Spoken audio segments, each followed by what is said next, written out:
तो देखिए आपको कैपिलरी राइज में डायरेक्ट फॉर्मूला लगाना है। उसका आंसर है 2T/ρg r। आर जो है वो रेडियस ऑफ कर्वेचर, और अलग अलग कांटेक्ट एंगल के हिसाब से रेडियस ऑफ कर्वेचर और रेडियस ऑफ ट्यूब में क्या रिलेशन है? Capital R equals to small r by cos theta. तो ये जनरलाइज एक्सप्रेशन आप यूज कर सकते हैं। क्लियर है? इसमें हमने आपको क्या बताया है कि हमने थोड़ा सा क्या किया हुआ है, उसको थोड़ा सा वॉल्यूम नेग्लेक्ट किया हुआ है, तभी हमने h निकाला है। बात समझ गए? अगर आप एक्यूरेट कैलकुलेशन करना चाहें तो हर एक कंडीशन में तो नहीं करते हैं, क्योंकि वॉल्यूम निकालना थोड़ा टिपिकल पार्ट है। तो हम कहते हैं अगर ये थीटा इक्वल टू 0 है, थीटा कितना है, तो थीटा 0 के केस में वो हेमीस्फेयर बनेगा। तो जब आप वेट बैलेंसिंग की इक्वेशन लिखेंगे वहां पे आपको नजर आएगा। कैसे? कि जैसे अगर मान लीजिए हम ये मान लें, याद रखना ये बहुत कम काम आएगा, इसलिए मैं इस पर टाइम वेस्ट नहीं कर रहा हूं आपका ज्यादा। जैसे कि हमने है ना कॉन्टेक्ट एंगल 0 मान लिया। अब आपसे पूछा जा रहा है कि कितनी हाइट राइज करेगा। तो ये कैपिलरी आपने डिप कर दिया, कॉन्टेक्ट एंगल 0 मान रहे हैं, तो ये ऐसा बन जाएगा हेमीस्फेयर। ओके। और ट्यूब का रेडियस कितना है? Small r। और ये वाली जो हाइट है ना, अभी तक हम लोगों ने जो h की बात की है वो ऑलमोस्ट नेग्लेक्ट करके किया है। अब हम लोग h यहां से निकाल रहे हैं, इसकी बहुत कम जरूरत पड़ेगी। मैंने इसको h बोल दिया सपोज, तो ये h कैसे कैलकुलेट होगा पता है? अब हम लोग इसको फोर्स मेथड से करेंगे। प्रेशर में तो ये चीज दिखाई देगी नहीं आपको। फोर्स मेथड में इधर सरफेस टेंशन इंटू 2πr है क्या फोर्स? सरफेस टेंशन इंटू वो क्या बैलेंस करेगा? वेट। तो T इंटू 2πr ये बैलेंस करेगा किसको? mg को। क्या कहते हो? और mg कितना है? तो T इंटू 2πr, mg कितना है? पाए small r square h minus, एक मिनट पहले देखो यहां प्लस लगाते हैं। एक मिनट, ये जो आ रहा है प्लस में कितना आ रहा है देखिए, यहां तक तो हो गया पाई आर स्क्वायर एच, और ये हुआ हेमीस्फेयर। हेमीस्फेयर इस सिलेंडर में से हेमीस्फेयर माइनस कर दो, क्या इसका हाइट भी आर हो गया? तो ये पूरा सिलेंडर होगा, उसमें से हेमीस्फेयर माइनस कर देंगे, तो pi R square into R minus 2/3 pi small R cube. क्या कहते हो? तो यहां से T into 2πr that is equals to, ये आएगा pi small R square H plus pi small R cube by 3। यहां से आप h निकाल सकते हैं, इसकी आपको बहुत रेयर जरूरत पड़ेगी, इसको नोट कर लीजिए। हाँ यहाँ पर डेफिनेटली mg है ना, तो ये वॉल्यूम तो आ ही गया, इंटू डेंसिटी इंटू जी, इंटू डेंसिटी इंटू जी। कर लोगे आगे सॉल्व? वैसे इस पे ज्यादा ध्यान मत देना, बहुत रेयर है।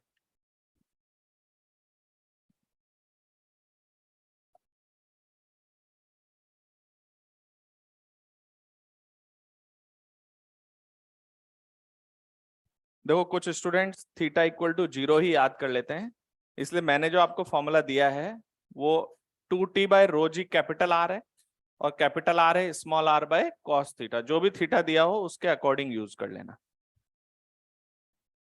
Contact angle.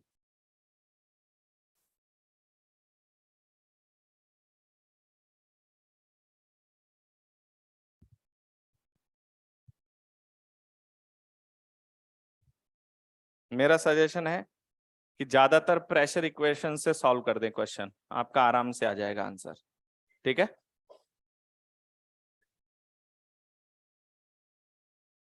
शीट में एक क्वेश्चन आएगा, वहां पे उसने क्या है डायरेक्ट वेट दिया हुआ है, तो आपको ज्यादा दिमाग नहीं लगाना है। क्या करना है, बस सरफेस टेंशन का फोर्स ऊपर की तरफ वो किसके बराबर होगा?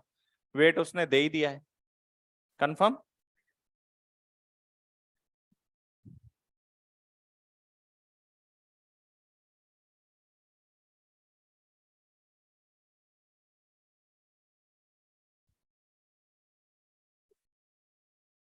सरफेस टेंशन पे, कुछ फोर्स पर क्वेश्चन, कुछ कैपिलरी राइज पे और कुछ एनर्जी पे क्वेश्चंस होते हैं।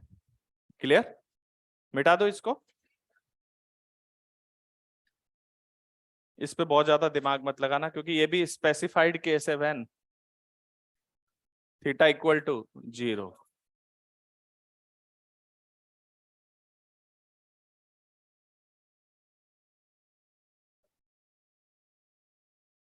अब लिखे capillary of insufficient height, capillary of insufficient height,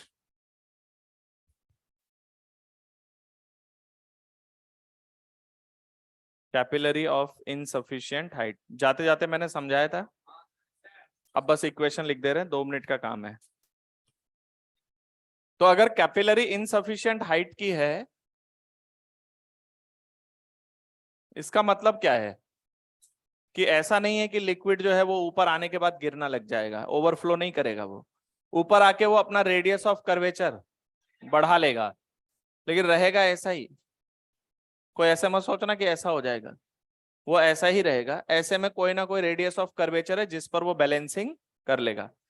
तो जैसे कि मान लीजिए हमने एक कैपिलरी आपको दी है, इनसफिशिएंट हाइट बाहर एक्सटेंडेड है, मतलब ये हाइट h डैश है। अगर ये सफिशिएंट होती तो ये इतना ही ऊपर उठ जाता, लेकिन अगर सफिशिएंट नहीं है तो मतलब मैं ये कहना चाह रहा हूं अगर ये सफिशिएंट है तब तो या तो इसके बराबर या इसके नीचे तक उठेगा ये, और इनसफिशिएंट है तो यहां तक उठेगा ही उठेगा। और सफिशिएंट का मतलब कुल मिला के कभी हम लोग उसमें डेटा नहीं देते हैं, सफिशिएंट मतलब जितना राइज करना है राइज करा दो। अभी यहां पर ये कहां आके अटक जाएगा मामला, टॉप पे। अब हो सकता है क्वेश्चन आपको इसका कांटेक्ट एंगल बताए, लेकिन अब इसके कांटेक्ट एंगल का कोई मीनिंग नहीं रह जाएगा, क्योंकि ऊपर आने के बाद उस प्रेशर की वजह से radius of curvature he disturb हो जाएगा उसका। बात समझ गए? तो अब हम उस रेडियस ऑफ कर्वेचर को मान लेते हैं r डैश। कितना? r dash. बताइए यहां का प्रेशर कितना? P not. इक्विलिब्रियम बन गया, r डैश उसने बना लिया। यहां पर प्रेशर कितना? P not minus 2t by r dash. कितना हाइट है? h dash. तो यहां का प्रेशर लिखेंगे P not minus 2t by r dash plus rho g h dash equals to P not. P not से P not cancel out, your answer is rho g h dash equals to 2t by r dash. Confirm? तो यहां से आपको एक चीज नजर आ रहा होगा, h dash into r dash, क्या वो 2t बाय रो जी है? और ये तो कांस्टेंट वैल्यू है उस लिक्विड के लिए, उसकी डेंसिटी, सरफेस टेंशन और g। तो h डैश और r dash equal to constant. इससे क्या मतलब निकल रहा है? जितना h कम उतना r डैश ज्यादा, जितना h कम उतना r डैश ज्यादा। बात समझ में आई है नहीं? तो इसको नोट कर लीजिए। तो जितना कम हाइट दोगे उतना वो बड़े रेडियस ऑफ कर्वेचर पे अपने आप को वहां एस्टेब्लिश करेगा, ऊपर ले जाके। तो अगर कोई आपसे पूछ लेना कि r डैश को ट्यूब्स के रेडियस से कैसे डिफाइन करेंगे, तो r डैश को आप लिखेंगे क्या? Small r by cos theta dash. लेकिन ये थीटा नहीं है, थीटा डैश। समझते हो क्या है ये? इसका अपना जितना भी थीटा होना चाहिए था ये वो नहीं है, इस समय पर नया उसने थीटा डैश बना लिया अपना। समझ में आई बात?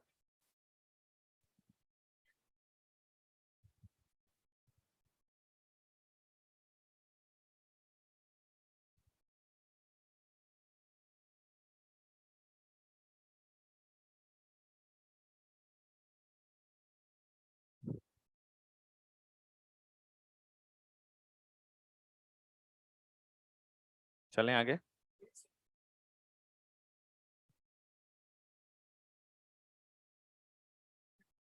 अब एक शीट में क्वेश्चन आ रहा है, मैं आपको हिंट इसलिए कर रहा हूं ताकि आप उस क्वेश्चन को पढ़ना सीख जाएं कि कैसे करना है।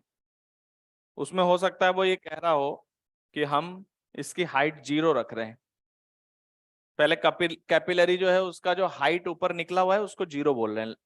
अब 0 से हम उठाना शुरू कर रहे हैं, तो बताइए पहले कैपिलरी किस साइज की होगी? इनसफिशिएंट ही रहेगी भाई, धीरे धीरे उठा रहे हैं, फिर किसी एक हाइट पे जाने के बाद सफिशिएंट हो जाएगी, फिर अब आप ट्यूब को कितना ही ऊपर उठाओ उसमें पानी उतना ही रहेगा। क्या कहते हो? लेकिन अगर आप इनसफिशिएंट हाइट है, ऐसे समझो कि उसको अगर मान लो 12 सेंटीमीटर ऊपर उठना है, आपने 1 सेंटीमीटर ही दिया है तो वो 1 सेंटीमीटर उठेगा, 2 दिया है तो 2 उठेगा, 3 दिया है तो 3 उठेगा।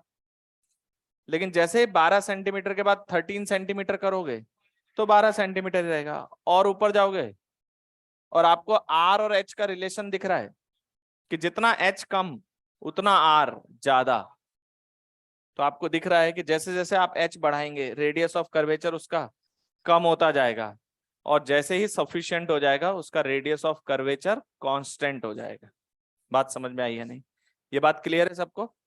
तो इसको नोट करिए। एक और मैं आपको हिंट कर रहा हूं, ये क्वेश्चंस में यूज होंगे, मिटा दो।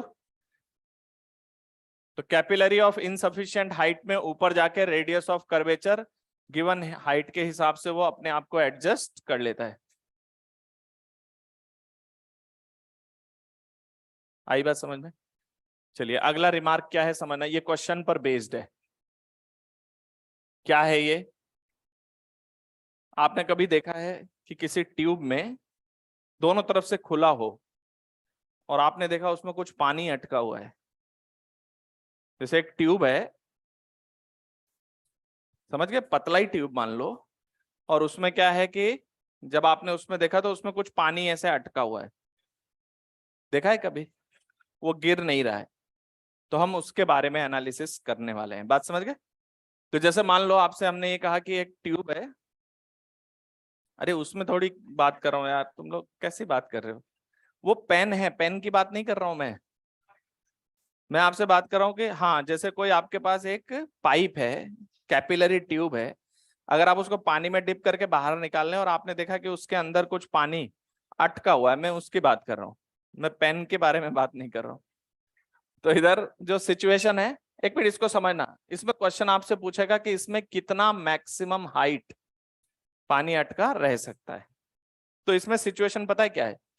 ऊपर वाला जो सरफेस है, मतलब ऊपर वाला सरफेस कैसे, जैसे ये आपका कैपिलरी ट्यूब है, ठीक है? अब इसमें आपको पता है यहां पर कुछ कांटेक्ट एंगल बनेगा, जो भी इसका थीटा होगा, जनरली 0 दिया जाता है बट मैं थीटा लेके बात कर रहा हूं। अब मुझे बताइए इसमें कुछ लिक्विड अटका हुआ है, तो यहां नीचे वाला भी एक फ्री सरफेस बनेगा क्या? अभी थोड़ी देर के लिए मैं उसको फ्लैट दिखा रहा हूं।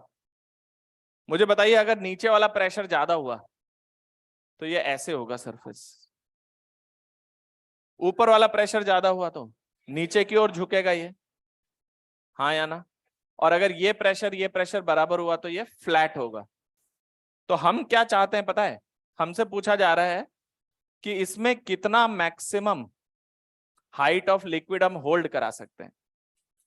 तो आपको पता है जो नीचे वाला सरफेस है ना, याद रखना नीचे वाले पे जो कांटेक्ट एंगल डायरेक्ट नहीं बनेगा। पता है क्यों? नीचे वाला जो फ्लैट सरफेस है उसमें ऊपर से प्रेशर भी पड़ रहा है, और हमने जब कांटेक्ट एंगल एक्सप्लेन किया था तो कोहेसिव और एडहेसिव के अलावा और कोई फोर्स कंसीडर नहीं था। तो इसीलिए ऊपर तो मैं कांटेक्ट एंगल के हिसाब से ही एंगल दिखाऊंगा, लेकिन नीचे हो सकता है वो प्रेशर के हिसाब से अपने अकॉर्डिंग कांटेक्ट मतलब वहां पर एंगल एडजस्ट करेगा। बात समझे? बताइए अगर मैं इसमें हाइट ज्यादा भरता जाऊंगा तो ऐसे लोड पड़ेगा, लोड पड़ते पड़ते एक कंडीशन के बाद ये फूट जाएगा। तो हमें देखना है कि ये कब फूटेगा, कब फूटेगा, यही देखना है ना। तो ये जो फूटेगा, आपको पता है कि यहां पर कुछ रेडियस ऑफ कर्वेचर बनेगा, फिर वो रेडियस ऑफ कर्वेचर जैसे जैसे लोड पड़ेगा ज्यादा, रेडियस ऑफ कर्वेचर छोटा होता जाएगा।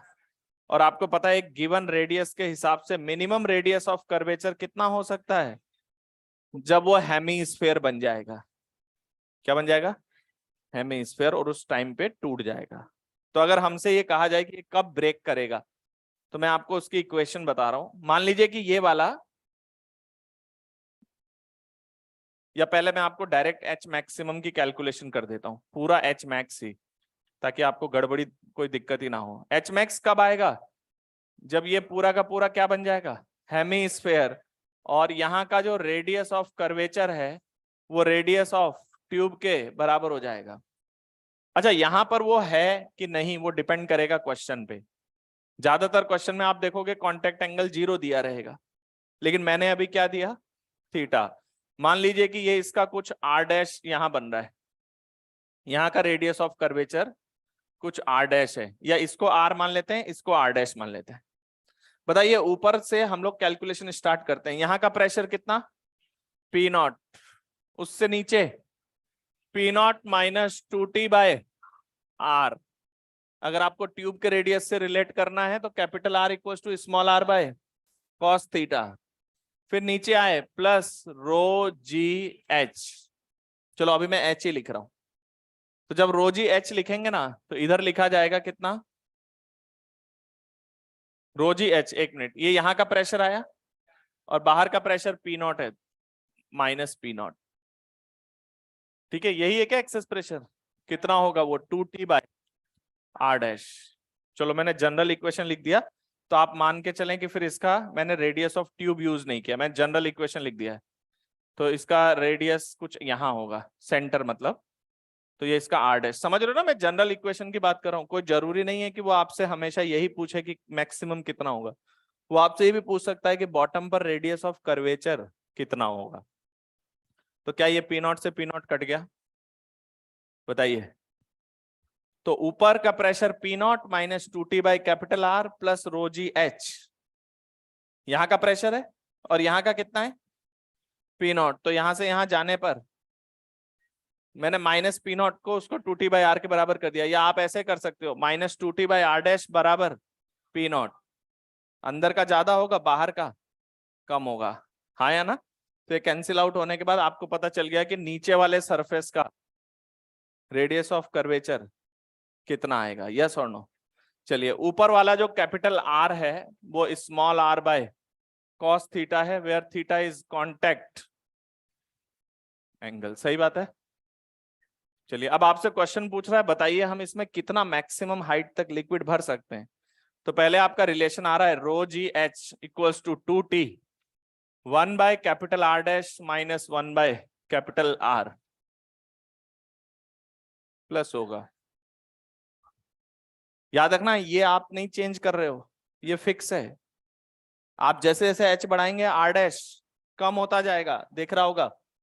एच बढ़ाएंगे तो आर डैश कम होते होते होते होते होते जैसे रेडियस ऑफ ट्यूब ये फट जाएगा। बात समझे कि नहीं। इसका मतलब for H maximum rho ji H max कितना आएगा, 2t 1 upon R dash equals to radius of tube. ये आर डैश की मिनिमम वैल्यू है, and minus of 1 upon R. R कितना है, कुछ बोल नहीं रहे हो तुम लोग, बिल्कुल भी एक चुपचाप बैठे हैं। आर क्या है, रेडियस ऑफ कर्वेचर ऊपर वाले का, और वो है आर बाय कॉस थीटा, और यहां प्लस है। ठीक है, याद रखना मैंने जनरल लिखा है। अभी शीट में क्वेश्चन आएगा थीटा बराबर 0 करके, क्या करके आएगा, थीटा बराबर 0 करके। तो 0 करके यहां भी आर हो जाएगा, यहां भी आर हो जाएगा। लेकिन अगर हम यहाँ थीटा 0 ना दे तो आप समझ सकते हो कि यहाँ पर चेंज होगा। लेकिन जब ट्यूब में मैक्सिमम हाइट की बात होगी तो नीचे वाला रेडियस ऑफ कर्वेचर मिनिमम इतना ही होगा। तो मैं यहाँ पर एक इक्वेशन बना रहा हूं कि इफ थीटा इक्वल टू 0 तो आपका एच मैक्स कितना आएगा, कितना, 2t by rho g into 1 by R plus 1 by R. हाँ या ना। तो एक बात बताओ, कितने लोगों को ये बात समझ में आई। एक मिनट रुको, पूछने तो दो, क्या समझ में आई। अगर थीटा 0 पर कैपिलरी राइज जितना होता है ये उसका डबल आंसर है। थीटा इक्वल टू 0 पर जितना हाइट राइज करता, कितना करता, 2t by rho g R, उसका डबल हैंडल कर सकता है वो अपने अंदर। कितना हैंडल कर सकता है, जस्ट डबल हैंडल कर सकता है। लेकिन अगर थीटा की वैल्यू 0 ना दी जाए तो फिर रिलेट करने में घबराना है अपने को। बात समझ गए, इसीलिए मैंने ये एक्सप्रेशन बना दिया। अरे आई बात समझ में, इसको नोट करिए। हाँ, अटकता है बेटा, आपके नजर में नहीं आया वो बात अलग है। कभी आप लैब में गए हो, एक मिनट, जब आप मिथाइल ऑरेंज डाल रहे होते हैं इंडिकेटर टाइट्रेशन करने के लिए, है ना, तो ऐसे आप उसको पहले तो पकड़ते हो, डिप करके ऐसे पकड़ के उठा लेते हो, फिर छोड़ते हो तो वो नीचे जाता है, फिर उसमें देखो कभी कभी थोड़ा बहुत अटका होता है उसमें। हाँ जो भी होगा फटाफट नोट करें, समय अपने पास कम है इसलिए अपन पीएचडी थोड़ा कम करें चीजों पे। बेटा वो कैसी भी हो सकती है, मैं आपको स्ट्रेट पाइप पे पढ़ा रहा हूँ, आप स्ट्रेट पाइप पे पढ़े, समय का भी ध्यान रखें थोड़ा सा। क्वेश्चन वही फायदेमंद है जिसका कोई मीनिंग है। मैंने क्या बोला, मैंने किस कंडीशन के लिए पूरी इक्वेशन लिखी है, एक स्ट्रेट पाइप है, दोनों तरफ से खुला हुआ है, ये दोनों तरफ से खुला हुआ है। मैंने कॉन्सेप्ट क्या पढ़ा है इसमें, कि नीचे वाले सरफेस का minimum radius of curvature radius of tube के बराबर होगा, और उससे ज्यादा करने की कोशिश करोगे तो ये यहां से फट जाएगा। उतना मैक्सिमम हाइट अपने साथ ये स्टोर रख सकता है। अभी अगर आपको यहां से गिराना है ना, ये मैक्सिमम हाइट है, आप यहां से एक पतली रॉड लेके इसको पंक्चर कर दो तब गिरेगा, वरना ये होल्ड करके रखेगा। इसका जो यहाँ सरफेस टेंशन है उसको क्या कर दो, पंक्चर कर दो, तब वो गिरना शुरू होगा। बात समझ गए? देखो ये टर्म से ज्यादा कंफ्यूजन हो रहा है ना, मैं इसको उल्टा लिख देता हूं। देखो यहाँ का प्रेशर कितना, पी नॉट, यहाँ का कितना, -2T/R। चले आगे, यहां से यहाँ का आ गया +ρgh, फिर ये ऊपर ज्यादा है नीचे कम है, -P0 इक्वल टू 2T/R'। अब ठीक है, फिर मैंने वही लिख दिया क्या? अच्छा चलो, ये चाह रहे हैं कि भाई अब मुझे बताइए यहाँ का प्रेशर ज्यादा है, कितना ज्यादा है, कितना ज्यादा है, तो P0 से कितना ज्यादा है, 2T/R'। मतलब मेरा पैटर्न वही हमेशा लिखने का, मैं अनबैलेंस करता जाता हूं कि कितना चेंज हो रहा है। आप समझ आ गया? सिंपल क्वेश्चन होते हैं, बस विजुअलाइजेशन नहीं होता है बच्चों के पास। ठीक है, थोड़ा सा फास्ट लिखे, हमें विस्कोसिटी शुरू करना है।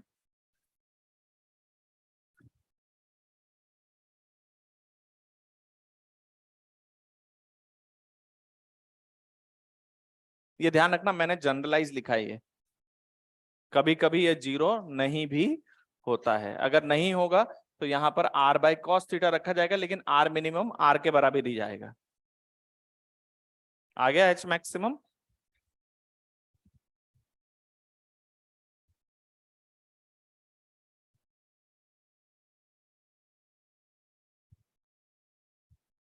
अब देखिए अगला रिमार्क जो है वो ये है, देखिए ये जो कैपिलरी थी, अभी ये ट्यूब था, क्या था, ट्यूब। अब क्या होगा कि यहाँ पर ट्यूब की बजाय हम लार्ज प्लेट्स को डिप कर देंगे। तो देखिए ये एक प्लेट है ऐसे, और इधर भी ये एक प्लेट है, तो ये ट्यूब नहीं है, क्या है, प्लेट है। अच्छा इसकी लंबाई बहुत ज्यादा है, लार्ज है, समझ आई बात? अब देखिए ऐसे, आपको पता है कि ट्यूब में चारों तरफ से ऐसे कनेक्ट हुआ था, तो यहाँ पे ऐसे ऐसे ऐसे ऐसे करने पे ये ऐसा मेनिस्कस बना था, वो स्फेरिकल था। प्लेट्स में क्या होगा, इधर दोनों तरफ से कनेक्ट होगा, तो बीच में वाटर है ऐसे, बीच में वाटर है, तो इधर से टच होगा ऐसे, इधर से होगा ऐसे, तो ये ऐसे बेंड होगा, और बीच में ऐसे सीधा सीधा होगा। ये कॉपी देना एक बार। ये जो है सिस्टम, ये वाटर सरफेस है, इधर प्लेट है ऐसे, इधर भी प्लेट है, तो ये दोनों तरफ से कांटेक्ट एंगल ऐसा बन जाएगा। ये कांटेक्ट एंगल बनने से ये सरफेस कैसा बना, सिलेंड्रिकल सरफेस। तो कल जो पढ़ाया था T/R1 + T/R2, तो सिलेंडर सरफेस ये बन गया, एक रेडियस ऑफ कर्वेचर ये बना, दूसरा ये बना। तो बस अब कुछ नहीं करना है, एक्सेस प्रेशर लिखने का तरीका बदल गया, बाकी सारी चीज वही है कि जैसे कैपिलरी राइज हो रहा है वैसे यहाँ राइज कराना है आपको ऊपर ले जाके। बात समझ गए? बस फर्क क्या पड़ेगा, इसका एक रेडियस ऑफ कर्वेचर इन्फिनिटी होगा, एक रेडियस ऑफ कर्वेचर, नहीं मैं बताऊंगा कितना होगा, बताऊंगा। इतना समझ आया? चलिए अब देखिए इसमें भी कैपिलरी राइज हो रहा है। इधर देखना ध्यान से, इधर थोड़ा नोटिस करें आप लोग। ये ऐसे गया और ये ऐसे सरफेस सीधा है, आपको दिख रहा है ये सरफेस कैसा है? सिलेंड्रिकल सरफेस है। मान लेते हैं कितना लिक्विड राइज किया? H। तो पहले आपको ये बात तो पता है ना कि जो एक्सेस प्रेशर आएगा सिलेंड्रिकल सरफेस पर, P एक्सेस मतलब P इन माइनस P आउट, वो T बाय 1/r प्लस 1/इंफिनिटी, क्या वो T/r बनेगा? क्योंकि सिंगल सरफेस है। याद रखना मैं हमेशा रेडियस ऑफ कर्वेचर यूज करता हूं इक्वेशंस में। अब यहां पर क्या बोलेगा पता है आपको? तो ये चीज आप ढंग से रिलेट करेंगे। ज्यादातर जीरो आता है इसलिए दिक्कत नहीं होती है, लेकिन जीरो ही आएगा ऐसा नहीं कह सकते। ये दो प्लेट्स हैं, इन दोनों प्लेट्स के बीच में ये सिलेंड्रिकल सरफेस बना है। तो ये वाला जो रेडियस ऑफ कर्वेचर आएगा ये कैपिटल R, ये एंगल आपका थीटा, और इन दोनों प्लेट्स के बीच की जो डिस्टेंस है मान लेते हैं वो T है। कितनी है? तो जैसे वहां पे ट्यूब का जो डायमीटर है वो 2r है और ट्यूब का रेडियस r था। यहां पर, यहां से जब आप परपेंडिकुलर डालेंगे तो ये बीच में गिरेगा। तो ये दूरी जो रेडियस, वहां पे रेडियस की तरह जो चीज काम कर रही है यहां पर, वो T/2 होगी। क्या होगी? T/2। तो दिखाई दे रहा है ये सबको कि ये T/2 है। अच्छा ये एंगल थीटा है तो ये 90 माइनस थीटा, तो ये थीटा, तो ये T/2। तो वही जो मैंने कहा था कि रेडियस ऑफ कर्वेचर कितना होगा, r cos theta is T/2, where T is the separation between the plates। भाई उनके बीच की जो दूरी है वो सीधा सीधा उसका आधा जो है वो T/2 होगा, और r का cos थीटा T/2 के बराबर होगा। बात समझ में है? अब आपकी इक्वेशन लिख देता हूं मैं डायरेक्ट। यहां का प्रेशर कितना? यहां का P0 माइनस T/r, तो P0 minus T/r plus ρgh equals to P0। Question खत्म। P0 से P0 कैंसिल आउट हो गया। What is your H? T/ρgr। वहां पे क्या आता था? 2T/ρgr आता था, यहाँ पे आएगा T/ρgr। और अब अगर आपको R रखना है तो आप लिख सकते हैं H can be written as T/ρg, R की जगह T/2, T/2 cos theta denominator में है। तो देखिए H 2T cos theta upon ρg T। आया क्या समझ में? तो दिस इज योर H। अब अगर मैं बोल दूं कि थीटा 0 है तो फिर यहां पर क्या आ जाएगा? 2T/ρgt। तो मैं इसीलिए जनरलाइज लिख रहा हूं हमेशा। थीटा 0 देगा कि नहीं देगा वो क्वेश्चन सेट करने वाले पे डिपेंड करता है। जनरली ग्लास वाटर बोल देते हैं, तो प्योर ग्लास एंड वाटर की तरह हम 0 मान लेते हैं उसको। बात समझ गए? हाँ R2, हाँ भाई सिलेंडर जो है वो सीधा बना है। सिलेंडर यूं घूम जाता, वो सिलेंडर तो ऐसे प्लेट आपका सीधा है पूरा यूं।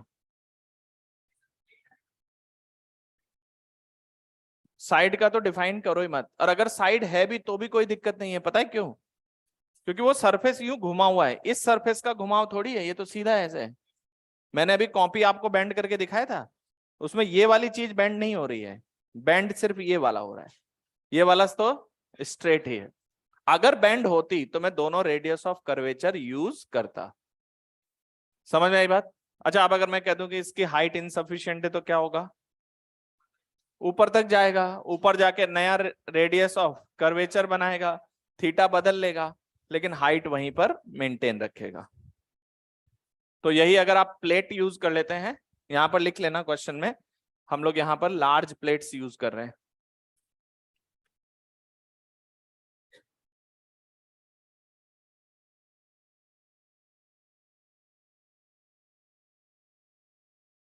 टायर मतलब साइड से आप बंद करना चाहते हो? नहीं, उसको ओपनिंग भी तो आपको कहीं से देना पड़ेगा ना। नहीं नहीं, आप ये बताइए ऊपर राइज करने के लिए कैसा सरफेस होगा, तो उसमें वाटर एंट्री कैसे दिलाओगे, ये पूछना चाह रहा हूं मैं आपसे। ऊपर से कैसे एंट्री, यहाँ तो लेके जाना है उसको, खुद नीचे से खींच के ले जाना है। हाँ,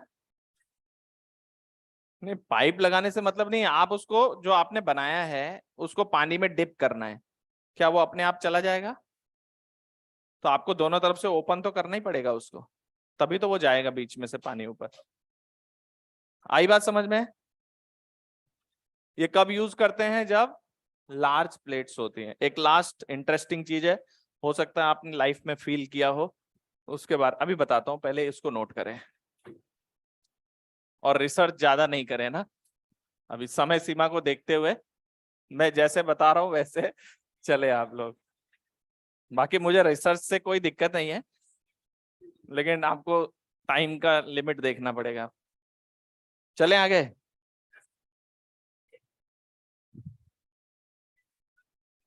देखिए, कभी आपने ऐसा फील किया है कि जैसे दो ग्लास प्लेट हैं, उनके बीच में थोड़ा पानी पड़ा और आपने इसे चिपका दिया, अब उसको हटाने में बहुत दिक्कत आ रही है? हुआ है? तो अब उसका रीजन आपको समझ में आएगा कि रीजन क्या है।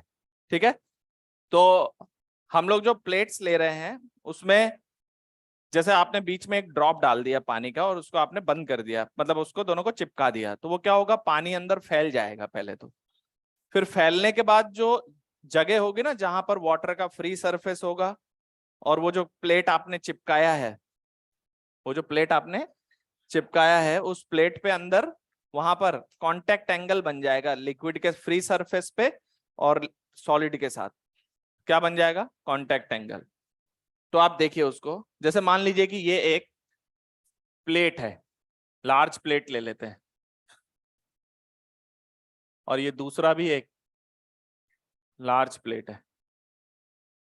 इनके बीच में आपने क्या किया? पानी भर दिया, है ना? तो पानी भरने से क्या हुआ?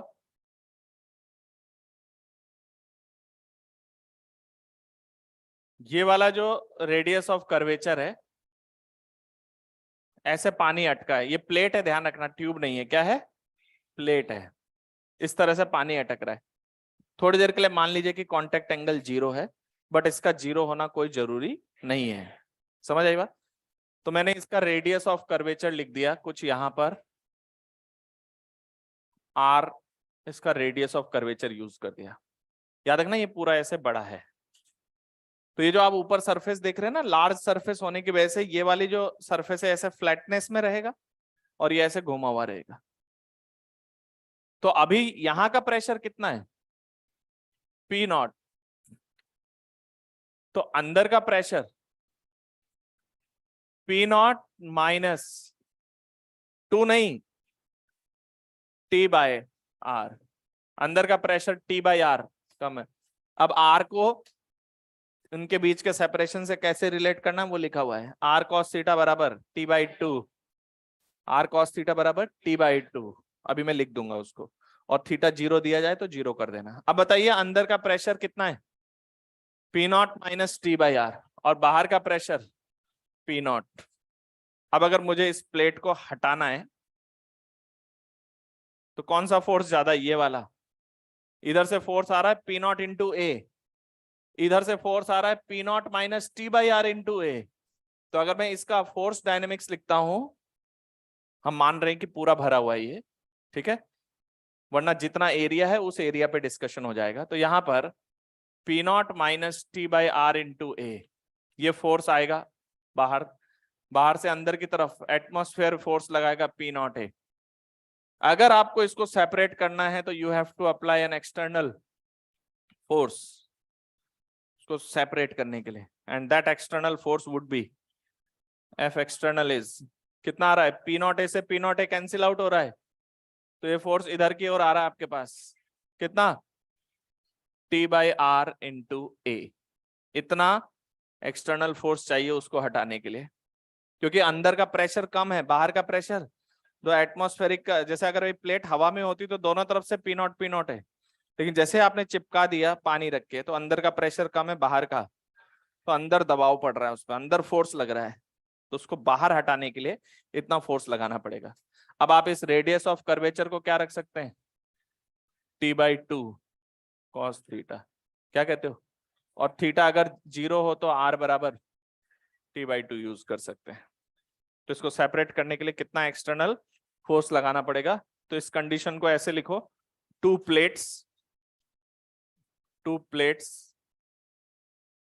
अंदर हमने एक लिक्विड डाल दिया है, इनसाइड में एक लिक्विड है, force required to separate it.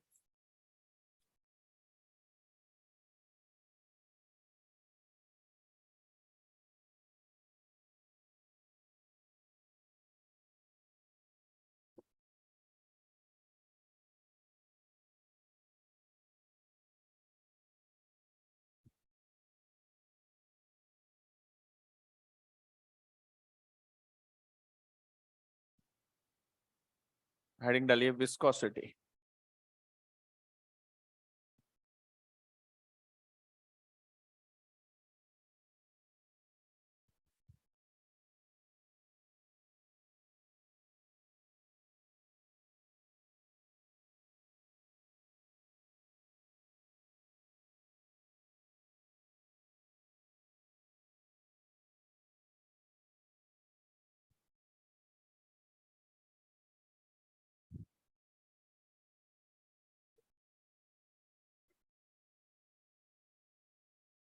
यहाँ वेटिंग का केस लिया हमने, वो अपोज करेगा डेफिनेटली, अंदर प्रेशर उसका ज्यादा होगा, वो अपोज करेगा, वो अंदर से धक्का लगाएगा और उल्टा नहीं, मतलब ऐसे रखा ही हूँ, ऐसे रख दिया है। अगर आप ऐसे करके डिस्कस करोगे तो कुछ वेरिएशन आएगा, हमने ऐसे रखा है प्लेट को, ठीक है।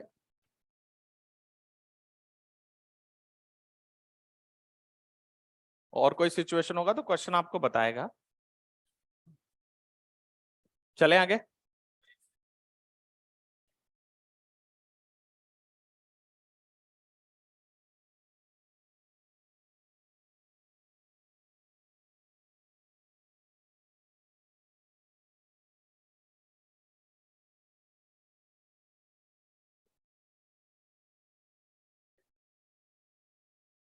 चले आगे। Theta is the angle of contact, T is the separation between the plates.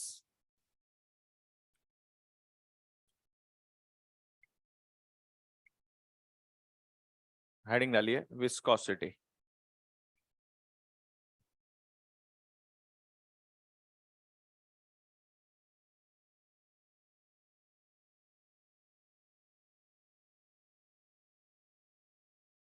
Viscosity में दो कॉन्सेप्ट है, बस वही समझना है आपको, छोटा टॉपिक है।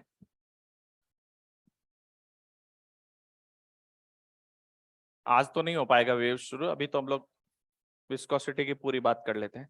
मिटा दूं?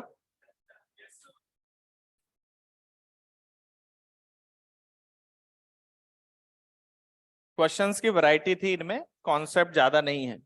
ओके, नेक्स्ट हेडिंग डालिए विस्कोसिटी।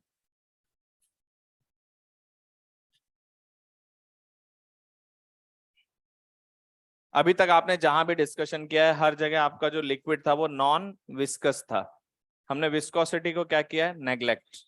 अब विस्कोसिटी है क्या, तो जब, या सिंपल लैंग्वेज में बोले तो जब लिक्विड लेयर्स एक दूसरे के साथ रिलेटिव मोशन करती हैं, तो विस्कोसिटी की जो प्रॉपर्टी है वो रिलेटिव मोशन का अपोज करता है between the layers of liquid, या फ्लूइड हम बोल सकते हैं, क्योंकि ये फ्लूइड की प्रॉपर्टी है, लिक्विड और गैसेस दोनों के लिए। तो जो फ्लूइड के लेयर्स के बीच में रिलेटिव मोशन का अपोज करता है, उस प्रॉपर्टी को हम लोग क्या बोलते हैं, विस्कोसिटी। तो लिखो, the viscosity is the property of fluid, the viscosity is the property of fluid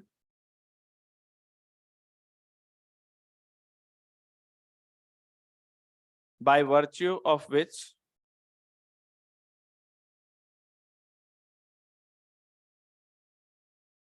the relative motion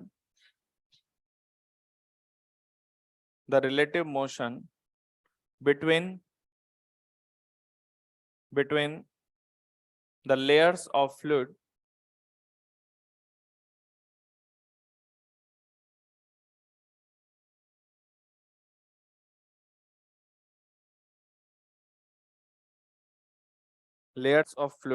क्या लिखा है मैंने, relative motion between the layers of fluid will be opposed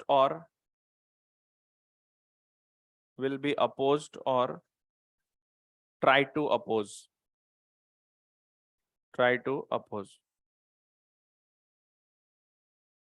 समझ आई बात? वही जैसे फ्रिक्शन की प्रॉपर्टी आती है, फ्रिक्शन भी क्या करता था, दो सरफेसेस के बीच में रिलेटिव मोशन का अपोज करता था, ये भी क्या कर रहा है, अपोज करता है। तो अगर उनके बीच में रिलेटिव मोशन होगा तो उसका अपोज करने का कोशिश करेगा। मतलब अपोज होने का मतलब ये है कि वो अगर एक दूसरे पे स्लिप मार के जाना चाहे तो वो चाहेगा कि स्लिप ना करे, इसलिए हमने ट्राई टू अपोज शब्द यूज किया है। लेकिन वो अपोज मतलब वो स्लिप कर रहे होंगे तो कर रहे होंगे, कोई दिक्कत नहीं है। बात समझ गए? तो जैसे ये लिक्विड, ये फ्लूइड के लेयर्स है,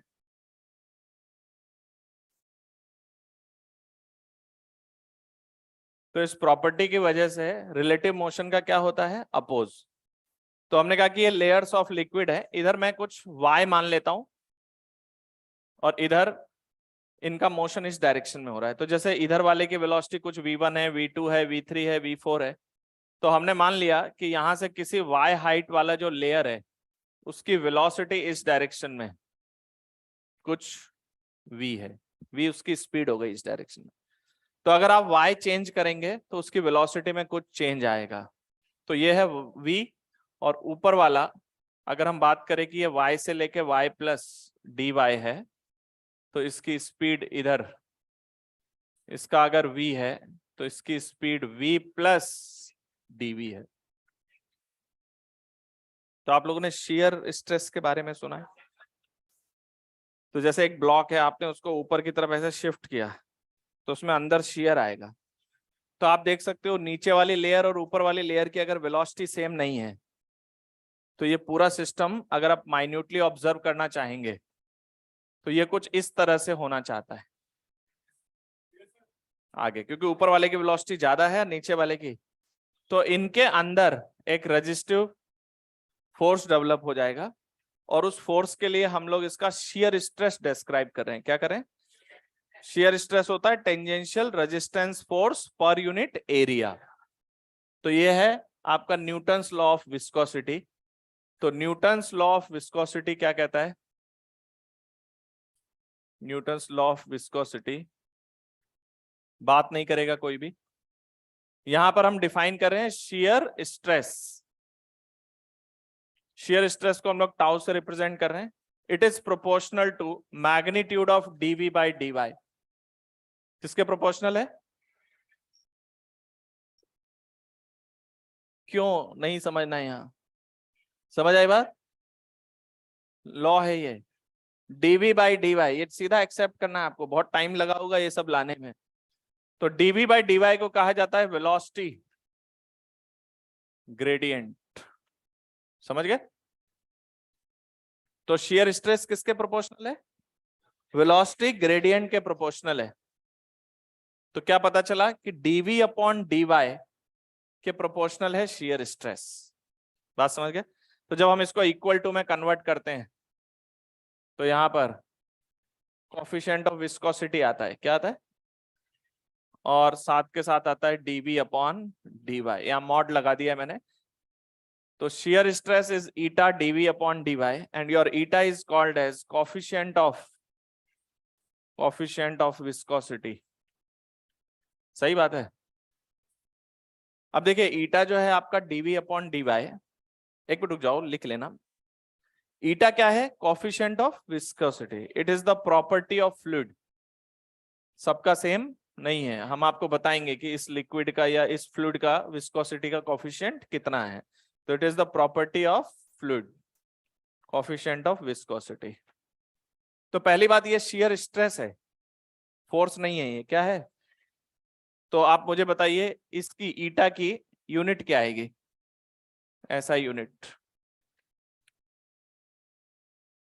इधर है मीटर पर सेकंड अपॉन मीटर, मीटर से मीटर गया 1/सेकंड। इधर है न्यूटन पर मीटर स्क्वायर, तो न्यूटन पर मीटर स्क्वायर इंटू सेकेंड, ये इसकी एसआई यूनिट है। तो newton into second upon metre square, this is SI unit and this is called as poiseuille. क्या कहते हैं इसको? पॉइजली। ये एसआई यूनिट है, न्यूटन सेकेंड पर मीटर स्क्वायर। इस यूनिट को क्या कहा जाता है? पॉइजली। कोफिशिएंट ऑफ विस्कोसिटी की यूनिट है, एसआई यूनिट। अच्छा, अगर हम इसके सीजीएस यूनिट की बात करें, सीजीएस यूनिट में क्या होगा? न्यूटन की जगह होगा डाइन सेकेंड पर सेंटीमीटर स्क्वायर, तो इसको कहा जाता है पॉइज। संभल के रहना, ये पॉइजली और ये पॉइज, ध्यान से सुनो। इसको पॉइजली बोलते हैं, इसको पॉइज कहते हैं। ज्यादातर जो मतलब ज्यादातर यूज होता है वो पॉइज यूज होता है, लेकिन ये पॉइज ऐसा यूनिट नहीं है। अगर सीजीएस यूनिट आता है तो आपको पॉइजली में कन्वर्ट करके रखना होगा। तो वन पॉइजली एंड पॉइज में क्या रिलेशन है? ये है डाइन, इधर रखते हैं 10⁵ अपॉन आएगा 100 का स्क्वायर, क्या आएगा? तो वन पॉइजली इक्वल टू 10 पॉइज। तो ये इसलिए ध्यान रखना है क्योंकि ज्यादातर ट्रेंड में क्या कौन है? पॉइज ट्रेंड में है, पॉइजली कम ट्रेंड में आता है, इस वजह से। और आपको पता है कि ऐसा यूनिट में क्वेश्चन सॉल्व करना है तो क्या जाएगा? पॉइजली जाएगा। तो एक लॉ आपका न्यूटन्स लॉ ऑफ विस्कोसिटी है, और वो आपसे ये कह रहा है कि जो शियर स्ट्रेस है that is eta into velocity gradient. Question velocity gradient बताएगा, उसके अकॉर्डिंग हम क्वेश्चन को सॉल्व करेंगे। बात समझे कि नहीं? तो जैसे कि ये वेलोसिटी ग्रेडियंट है और आपको पता है कि भाई कोफिशिएंट ऑफ विस्कोसिटी क्या है, तो स्ट्रेस आ जाएगा। और शियर स्ट्रेस से अगर आपको शियर फोर्स चाहिए, क्या करोगे? शियर फोर्स अगर आपको चाहिए तो आप कहेंगे that force equal to eta A dv by dy. अच्छा एक मिनट इधर सुनो, इस फोर्स को पता है कैसे लगा? अच्छा ये एरिया कौन सा है ये बताता हूँ, ये वाला एरिया, जैसे दो लेयर्स ऐसे स्लिप मार रही हैं तो ये वाला एरिया लेना है, टेंजेंशियल। बात समझ गए? और ये फोर्स आ जाएगा आपके पास, और इस फोर्स को कैसे लगाना है? जैसे मान लो ये लेयर है, ये धीमी लेयर है और ये तेज है, तो तेज वाली लेयर पे फोर्स पीछे आएगा, धीमे वाली लेयर पे फोर्स आगे आएगा, बिल्कुल किसकी तरह? फ्रिक्शन की तरह, जैसे हम लोग देखते थे। बात समझ गए क्या? तो ये अगर ऐसे स्लिप मारता हुआ लेयर जा रहा है तो ऊपर वाले लेयर पे फोर्स आएगा पीछे और नीचे वाले पे, इसीलिए मैंने मॉड दिखा रखा है। It is the magnitude of force eta A dv by dy, this is your shear force।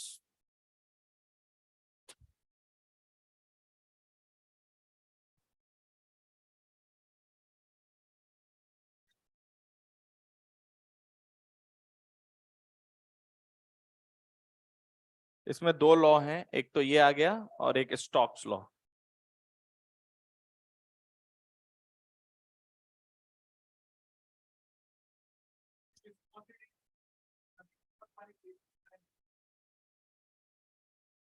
हाँ मतलब वेलोसिटी प्रोफाइल उसी की वजह से एडजस्ट होता है, बिल्कुल।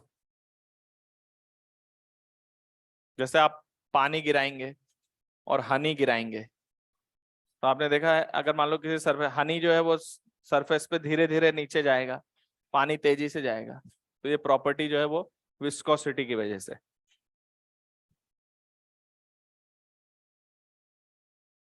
वेलोसिटी प्रोफाइल हम आपको प्रोवाइड करेंगे, और नहीं करेंगे तो कैसे करना है वो आपको बताऊंगा अभी।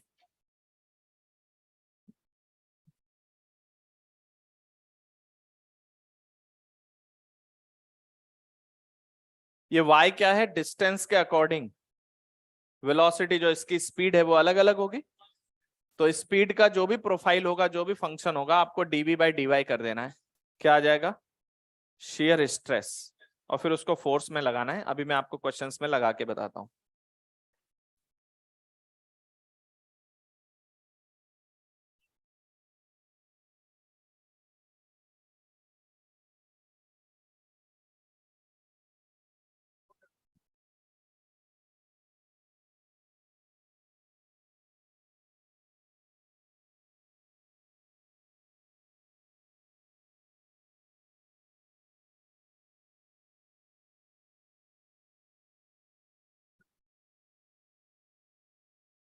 टेन पॉइज, 10 को डेका बोलते हैं, क्या बोलते हैं? तो 1 पॉइजल इक्वल्स टू डेका पॉइज, है ना?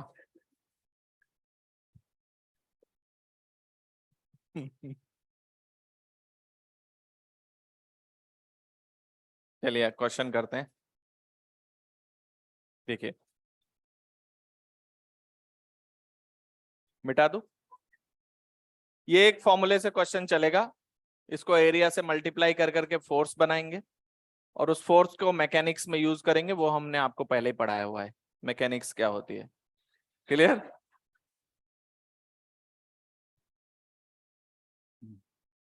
जैसे, अच्छा, ये y के लिए, y एक डिस्टेंस को रिप्रेजेंट करता है। जैसे कि देखिए, आपसे अगर हमने ये कहा कि सपोज फॉर एग्जांपल एक आपके पास ट्यूब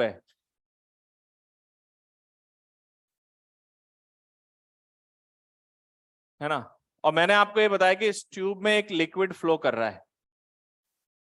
ट्यूब का रेडियस कैपिटल R है और वेलोसिटी ऑफ लिक्विड जो है वो, उसका प्रोफाइल हम दे रहे हैं v equals to something v not by capital R square into capital R square minus small r square. ये किसका फंक्शन है? वेलोसिटी का, where capital R is the radius of the tube, v not is a constant and small r is the separation from the axis of cylinder, मतलब axis of tube से small r का separation है। बात समझ में आया? तो यहाँ वेरिएबल कौन है? तो जो मैं अभी बोल रहा था कि वेलोसिटी प्रोफाइल, वो क्या है? r का फंक्शन। तो वो जो dy है वो dr की तरह है। क्या है? r के साथ आपका क्या चेंज हो रहा है? बात समझ में आई? अब जैसे आपसे हमने क्वेश्चन में पूछा, हमने आपको बताया कि इस लिक्विड का कोफिशिएंट ऑफ विस्कोसिटी कितना है? कोफिशिएंट ऑफ विस्कोसिटी ईटा है। अभी सिर्फ इतना बता रहा हूं कि न्यूटन्स लॉ ऑफ विस्कोसिटी को कैसे लगाना है। तो हमने आपसे पूछा कि बताइए, find out shear stress at small r equals to r by 2 and small r equal to capital R। तो स्मॉल r आपका डिस्टेंस कहां से है? सरफेस से। तो क्या आपको नजर आ रहा है आपको वेलोसिटी प्रोफाइल कैसी है इसकी? कैसी है बताइए? जैसे जैसे r बढ़ा रहे हैं वेलोसिटी कम होती जा रही है। तो यहाँ पर सबसे ज्यादा वेलोसिटी है, फिर आगे देखोगे और कम है। तो यहाँ की वेलोसिटी कुछ ऐसी है v नॉट, और ऊपर जाएंगे थोड़ा कम हो जाएगा, और ऊपर जाएंगे थोड़ा कम हो जाएगा। और देखो आप स्मॉल r बराबर कैपिटल R पे वेलोसिटी 0 हो गई। तो ये कुछ वेलोसिटी का प्रोफाइल ऐसा है, ज्यादा से कम। पर मुझे तो ज्यादा दिमाग लगाना नहीं है। हमसे पूछा क्या है? Shear stress newton's law of viscosity कहता है shear stress is eta dv by dy, तो dv बाय dr का मॉड व्हाट इज, कितना आएगा? ईटा dv बाय dr निकालिए, कितना आ रहा है? v not by r square into minus of 2r। ये माइनस प्लस से कोई मतलब नहीं है, हमने यहाँ मॉड लगा रखा है। जब हम इसको फोर्स के अकॉर्डिंग एनालाइज करेंगे तो तेज चलने वाली लेयर पे पीछे और धीमे वाले पे आगे लगाएंगे। समझ में आता है? तो जैसे कि ये है आपका, और यहां से सिंप्लीफाई करने के पर आ रहा है शियर स्ट्रेस की value eta 2 eta V not by capital R square into small r। अरे आया क्या समझ में? तो 2 ईटा वी नॉट, अब स्मॉल r की वैल्यू r बाई 2 और कैपिटल R डालना चाहो आप डाल सकते हैं। समझ आई बात? याद रखिएगा ये फोर्स नहीं है, ये shear stress है।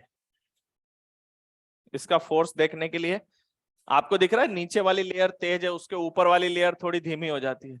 तो नीचे वाले लेयर जिसको भी कंसीडर करोगे उस पे पीछे, उसके ऊपर आगे।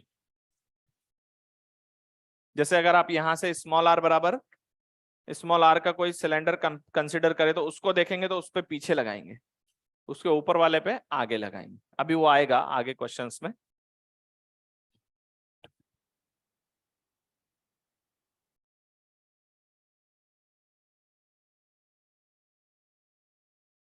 तो वेलोसिटी प्रोफाइल दिया है तो आपको क्वेश्चन इस तरह से सॉल्व करना है।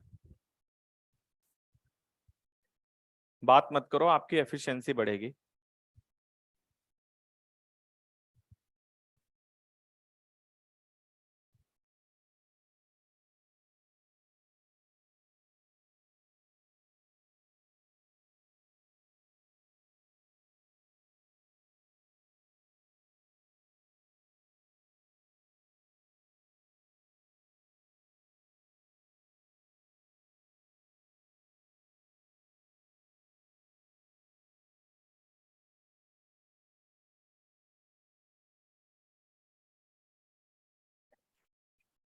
ठीक है, जैसे अगर आप यहाँ पे कोई स्मॉल आर रेडियस कंसीडर करते हैं, मान लीजिए मैंने ये स्मॉल आर रेडियस कंसीडर किया, तो आपको पता है इसकी वेलोसिटी है कुछ v, बोलिए कितने रेडियस पे r, ये पूरा कंसीडर कर रहा हूं।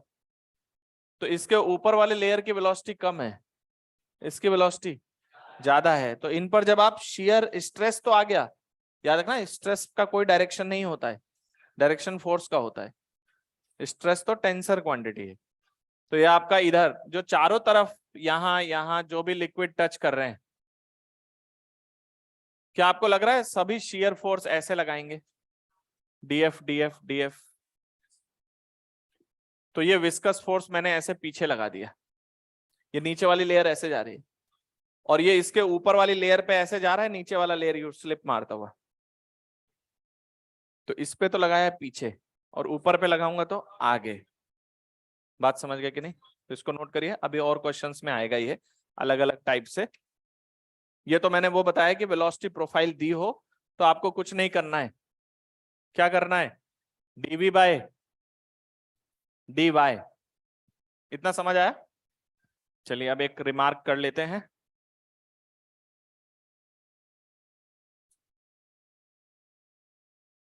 अब देखो, रिमार्क ये कहता है कि जैसे पहले सिचुएशन को समझना, तब आपको पूरी बात समझ में आएगी। जैसे मान लीजिए एक जमीन पे हमने आपको कहा कि इसके ऊपर हमने एक लिक्विड का लेयर बिछा दिया, इसके ऊपर, हाँ वही यार, इसकी थिकनेस कितनी है, h। पहले इसको समझना, सिचुएशन क्या है उसको समझो।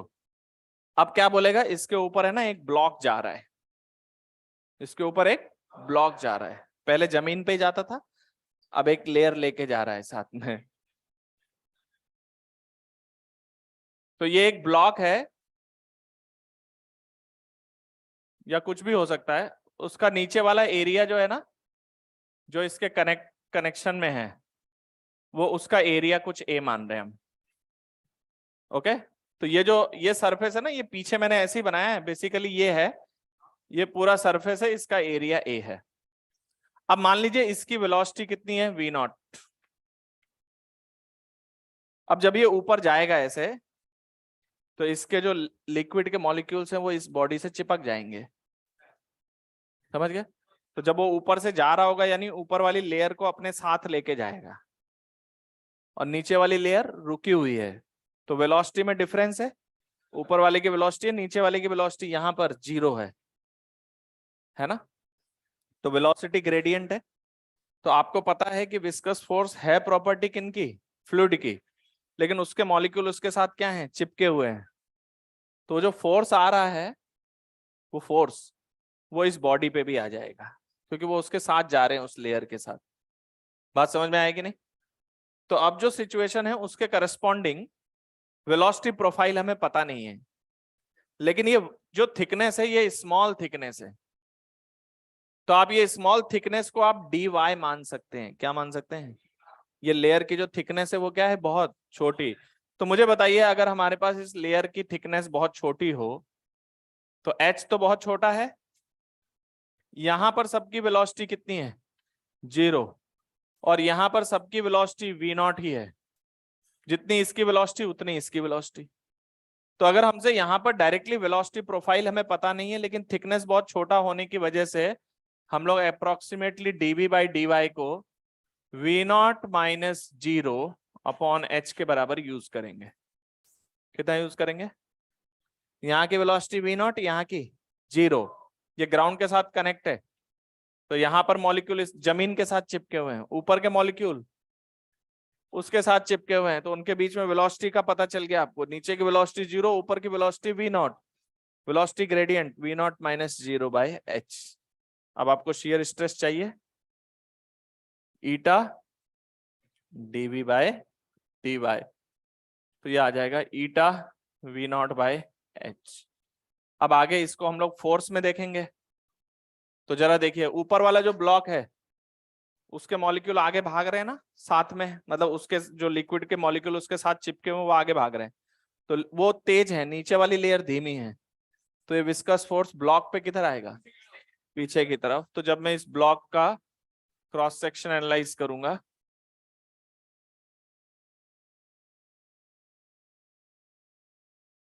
तो यहां पर मॉलिक्यूल्स जो चिपके हुए हैं उनकी वजह से ब्लॉक पर विस्कस फोर्स आएगा किधर, पीछे, और ये विस्कस फोर्स होगा, अगर यहाँ का सरफेस एरिया ए है तो ये विस्कस फोर्स होगा shear stress multiply by area, it will be eta A v0/h। इतना समझ में आया कि नहीं? तो आप इसको यूज कर सकते हैं, फटाफट नोट करिए। मतलब अगर लेयर बहुत पतली है तो हम लोग v0 माइनस 0/h को ही क्या यूज करने वाले हैं, वेलोसिटी ग्रेडियंट।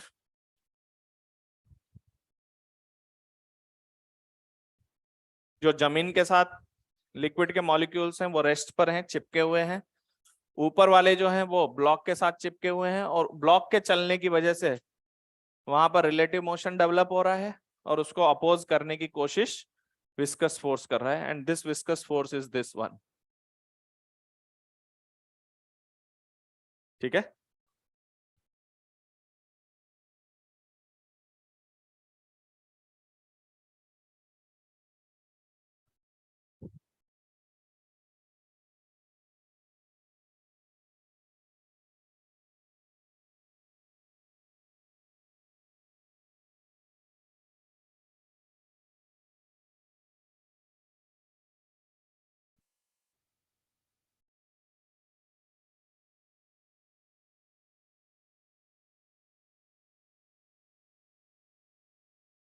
विजुलाइज हो रहा है, क्या कर रहे हैं?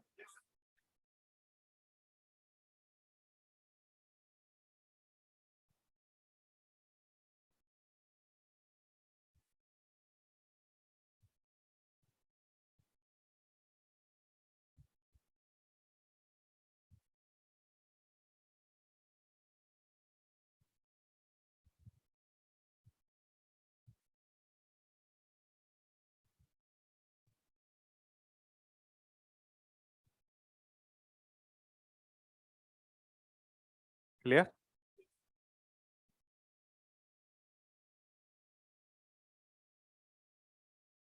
ये फोर्स, ये इसकी प्रॉपर्टी है बेटा, वही मैंने कहा ना, क्यों कैसे कहां पे लगाना है, ये प्रॉपर्टी है कि लिक्विड लेयर्स एक दूसरे को क्या करते हैं, अपोज करते हैं। तो ऊपर वाली लेयर तेज है, नीचे वाली लेयर धीमी है, तो वो चाहेगा मैं भी उसको धीमा कर दूं। समझ आई बात? तो उसके ऊपर फोर्स पीछे लगाएगा, ये प्रॉपर्टी है उसकी। हाँ तो होगा ना, मैं कहाँ मना कर रहा हूँ, बिल्कुल होगा, बिल्कुल होगा, ग्राउंड पे भी ट्रांसफर होगा, जो वहां पे वेलोसिटी ग्रेडियंट है उसके अकॉर्डिंग फोर्स आएगा। मिटा दूं? चलिए हम लोग एक क्वेश्चन करते हैं सॉल्व।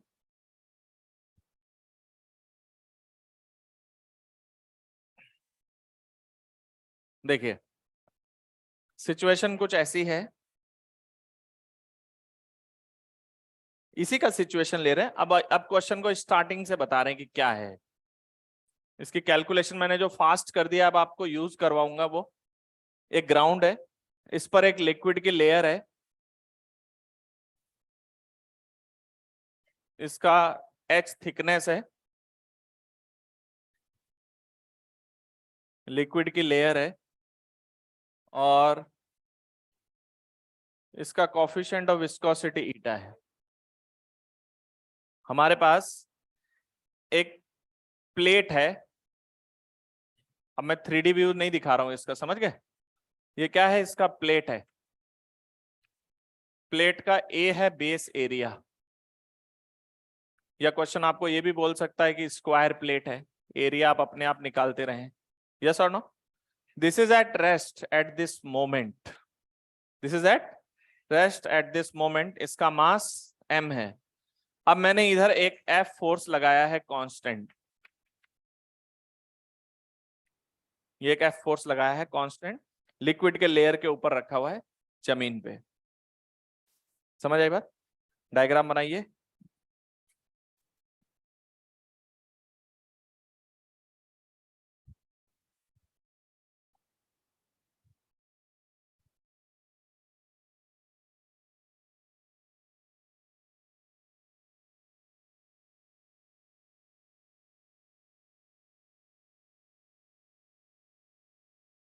ओके,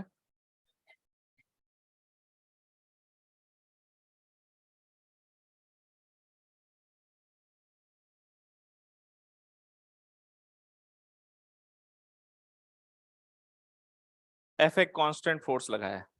क्वेश्चन लिखो, find out the terminal velocity, find out the terminal velocity of the plate, find out the terminal velocity of the plate। ठीक है, देखिए इधर इस पे आपने F फोर्स लगाया, अभी इसकी वेलोसिटी कितनी है? 0।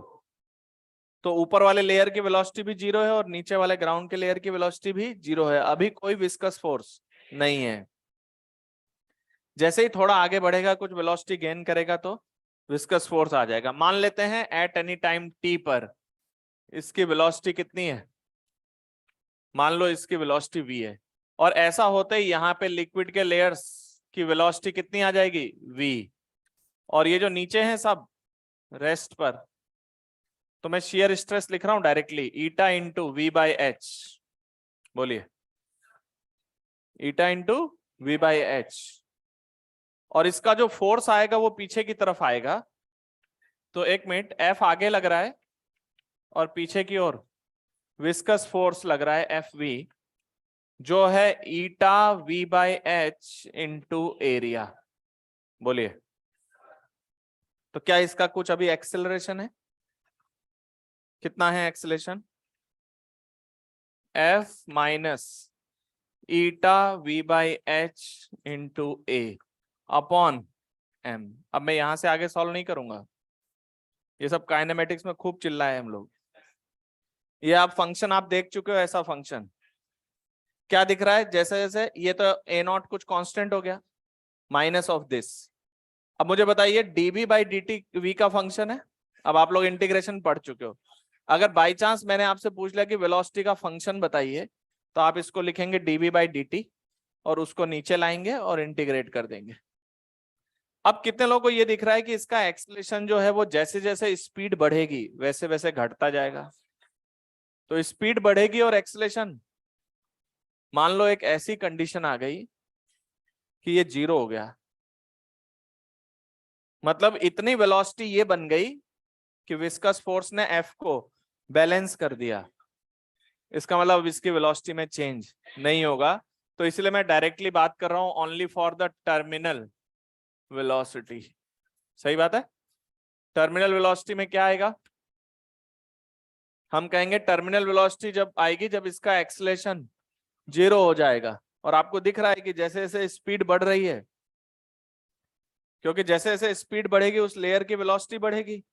शियर स्ट्रेस बढ़ेगा, शियर स्ट्रेस बढ़ेगा तो शियर फोर्स बढ़ेगा, और वो फोर्स ही तो है जो इसको एक्सेलेरेशन को डाउन कर रहा है। और एक मोमेंट आएगा जब एक्सेलेरेशन 0 हो जाएगा तो उसको हम बोलेंगे टर्मिनल वेलोसिटी। तो F किसके बराबर हो गया? FV। F कांस्टेंट लग रहा था, that is equal to FV कितना? Eta V by H into area. यही है क्या? What is the terminal velocity? FH upon eta A। This is the terminal velocity, या आपसे कहा जा सकता है मैक्सिमम वेलोसिटी। तो it is what? Terminal velocity. Terminal मतलब मैक्सिमम वेलोसिटी इतनी अचीव करेगा, इससे ज्यादा नहीं करेगा। इसको नोट करिए।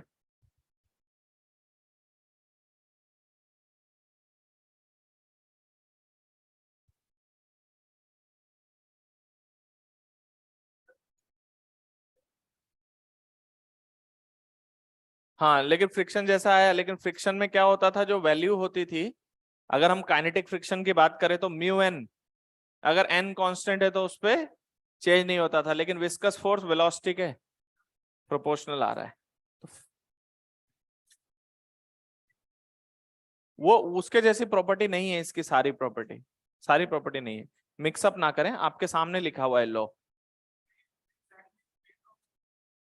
अभी पढ़ाएंगे वो भी। हाँ, रेन ड्रॉप में भी यही होगा, लेकिन फॉर्मूला ये नहीं लगेगा उसमें, 6 पाई ईटा RV लगेगा, जो terminal velocity of rain drop की बात करते हैं। इतना समझ में आ गया? अच्छा, अब इसमें मान लो मैंने वेलोसिटी का फंक्शन पूछ लिया, तो इंटीग्रेट कर लोगे? वेलोसिटी इंक्रीजिंग है और एक्सेलरेशन डिक्रीजिंग है। अगर आप देखोगे तो ये ग्राफ कुछ ऐसा आएगा, V और T का, वेलोसिटी बढ़ती जाएगी और एक्सेलरेशन, और after a long time acceleration 0 हो जाएगा, और यही वेलोसिटी इसकी टर्मिनल वेलोसिटी है। इतना समझ में आया? अब मान लीजिए इस क्वेश्चन में मैंने ये बोला, थोड़ी देर के लिए भूल जाओ कि F लग रहा है, ठीक है? F को भूल जाते हैं, या चलो ऐसा करते हैं F भी रखते हैं, F भी रखते हैं। अब मैंने कहा कि इसकी वेलोसिटी मैंने टर्मिनल वेलोसिटी का डबल कर दिया है, इसका एक्सेलरेशन कितना होगा? इधर देखो, F तो लग ही रहा है, F तो लग ही रहा है, लेकिन ये वेलोसिटी टर्मिनल वेलोसिटी की डबल है। तो क्या आपको लगता है विस्कस फोर्स भी F का डबल है? क्योंकि टर्मिनल वेलोसिटी पे F और विस्कस बराबर थे, तो अगर मैं इसको डबल वेलोसिटी देके फेंकूंगा तो विस्कस फोर्स डबल हो जाएगा, और F आगे है, विस्कस फोर्स 2F पीछे है, इसका एक्सेलरेशन आ जाएगा पीछे की ओर। कर लोगे? मतलब आगे मैकेनिक्स का पार्ट है, इसका पार्ट यही है। अब इसी क्वेश्चन को थोड़ा सा अलग कर देते हैं, एक इंक्लाइन प्लेन ले लेते हैं, उसमें H थिकनेस की लेयर बिछा देते हैं लिक्विड की, और वहां एक प्लेट रख देते हैं और छोड़ के हट जाते हैं, ठीक है? बताइए, T बराबर 0 पे अगर वो एंगल थीटा हो तो उसका एक्सेलरेशन नीचे की ओर है mg sine theta upon m g sine theta. यही है, मतलब मैं ये बता रहा हूँ कि ये सब बातें हम पढ़ा चुके हैं, शीट में आएगा आपके पास। हमारा इस चैप्टर का रोल है इस फोर्स को बताना। अब जैसे जैसे वो प्लेट नीचे सरकती जाएगी, कुछ वेलोसिटी गेन कर लिया, तो वेलोसिटी ग्रेडियंट हो गया v by thickness, v by h, क्योंकि नीचे की वेलोसिटी 0 है, ऊपर की वेलोसिटी v है। विस्कस फोर्स हो गया ईटा v by h into area. अब क्वेश्चन बोल रहा है स्क्वायर प्लेट है कि रेक्टेंगल प्लेट है, वो आप अपने आप उसका एरिया देखेंगे। अब क्या आपको लगता है नीचे mg साइन थीटा लग रहा है और ऊपर विस्कस फोर्स है, क्या वो इसी तरीके का पैटर्न है? बस F is replaced by mg sine theta. फिर आपसे पूछेगा कि थोड़ी देर के बाद उसकी टर्मिनल वेलोसिटी कितनी आएगी, थोड़ी देर के बाद टर्मिनल वेलोसिटी कितनी आएगी। थोड़ी देर मतलब टाइम लगेगा उसको, आफ्टर अ लॉन्ग टाइम वो आपको बताएगा कि कितनी टर्मिनल वेलोसिटी आई है। तो टर्मिनल वेलोसिटी पे mg साइन थीटा और विस्कस फोर्स बराबर कर देंगे।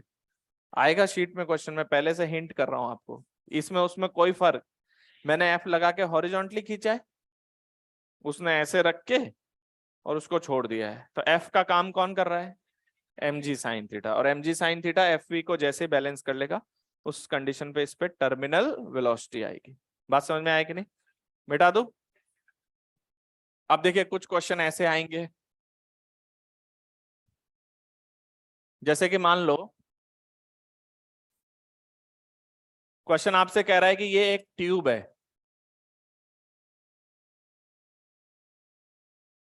और उसमें एक हमारे पास सिलेंड्रिकल स्लीव है।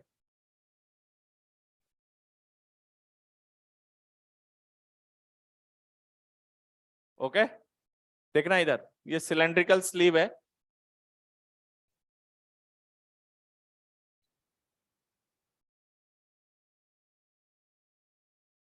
इनके जो बीच में जो आप पार्ट देख रहे हैं, इसमें एक लिक्विड भरा है। जैसे आपने देखा होगा जनरली कि भाई यहां पर हमने ऑयल फिल किया हुआ है, ये आराम से मूव कर सके। इधर जो लिक्विड भरा है उसकी कोफिशिएंट ऑफ विस्कोसिटी ईटा है। ओके, मान लीजिए कि ये वाली जो थिकनेस है वो h है, कुछ अलग नहीं है, सिर्फ सिलेंडर बन गया, क्वेश्चन वही है। अब होगा ये कि आप इसको इधर से F फोर्स लगा के V नॉट कांस्टेंट वेलोसिटी से ले जा रहे हैं। किससे ले जा रहे हैं? V नॉट कांस्टेंट वेलोसिटी से। इसकी कुछ लेंथ हो सकती है, उसका कुछ रेडियस हो सकता है। बात समझ गए? मैं उस एरिया को A बोल दूंगा। पहले विजुलाइज करो, ऊपर वाले सब रुके हुए हैं और बीच में से हम स्लीव को खींच रहे हैं। याद रखना स्लीव अंदर ही है पूरा। ये जो साइज आप देख रहे हैं ना, ये बहुत बड़ा है, कोई ऐसा ये ना सोचे कि खत्म हो गया, पूरा है, ये कंप्लीट है, लार्ज है ये। क्वेश्चन ऐसे बोलता है सिंपली कि हम इसको वी नॉट वेलोसिटी से खींच रहे हैं, बताइए वेलोसिटी डबल करने के लिए फोर्स कितना करना पड़ेगा। तो हम कांस्टेंट वेलोसिटी से खींच रहे हैं। आपको पता है कि ये F जो है वो विस्कस फोर्स के बराबर होना चाहिए, तभी ये कांस्टेंट वेलोसिटी पे जाएगा। और इसका विस्कस फोर्स ऐसे आएगा, इधर से तो आप लगा रहे हैं F। देखिए ये लेयर रुकी हुई है ऊपर और नीचे, यहां रुकी हुई है, और इसकी वेलोसिटी अगर V नॉट है तो इन सब की वेलोसिटी, तो लिक्विड ऊपर और नीचे रुका हुआ है। तो आपको इस क्लियरेंस में दिखाई दे रहा होगा कि यहाँ वेलोसिटी 0 है, यहाँ V नॉट है, तो वेलोसिटी ग्रेडियंट है V नॉट बाई H। अरे हाँ या ना? तो यहां से टेंजेंशियल फोर्स ऐसे बनेगा पीछे, बोलिए। और वो टेंजेंशियल फोर्स F कितना होगा? Viscous force eta V not by H into area. अगर इसकी लेंथ L दे देता हूं और इसका रेडियस R दे देता हूं तो 2πRL। पहला ही क्वेश्चन आएगा इस पर। आ गया? क्या आपको लग रहा है एफ वी ये लग रहा है, और F की वैल्यू किसके बराबर होनी चाहिए? F equal to F V. और अगर F equal to F V है तो F is proportional to speed, है या नहीं? बोलो। पहले तो ये विजुलाइज करना है, ये फोर्स इधर कैसे आया। देखो सारा का सारा ऐसे जा रहा है, तो हर सरफेस, जैसे सिलेंडर का ऊपर देखोगे तो यूं जा रहा है, इधर वाला देखोगे दीवार से ऐसे जा रहा है, नीचे वाला देखोगे ऐसे जा रहा है, तो उन सब पे फोर्स पीछे आ रहा है। तो कुछ नहीं है, eta velocity gradient into area 2πRL। Yes और नो? अब क्वेश्चन कहेगा कि हम इसको 50 न्यूटन लगा के 10 मीटर पर सेकंड पे खींच रहे हैं। कितना लगा के? 50। अब हम इसकी वेलोसिटी 30 मीटर पर सेकंड करना चाहते हैं। वेलोसिटी 30 मीटर पर सेकंड करना चाहते हैं, फोर्स कितना चाहिए? क्या नहीं दिख रहा है? Proportional to we. वेलोसिटी आपने 3 टाइम्स कर दिया है, फोर्स भी 3 टाइम्स करना पड़ेगा। बात समझ में आया कि नहीं? इसको नोट करिए। चारों तरफ से लग गया बेटा, दो नहीं, चारों तरफ से देखो 2πRL, 2πRL चारों तरफ से लगा दिया मैंने। आ रहा है ना समझ में?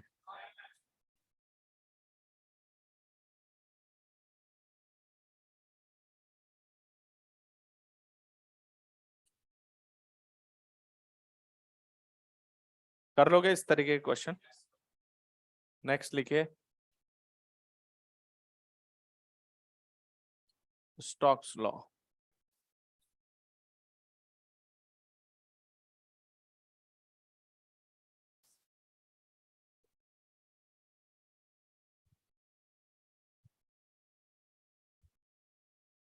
मतलब कुल मिला के हमें सिर्फ इतना पढ़ाना था ईटा dv/dy। उसके बाद मैकेनिक्स कैसे एनालाइज करनी है वो पूरे मैकेनिक्स का पार्ट है। शियर फोर्स कैसे देखा जाता है वो मैंने आपको अलग अलग सिचुएशन में बताया, प्लेट पे कैसे देख रहे हैं, सिलेंडर पे कैसे देख रहे हैं, उसके अकॉर्डिंग।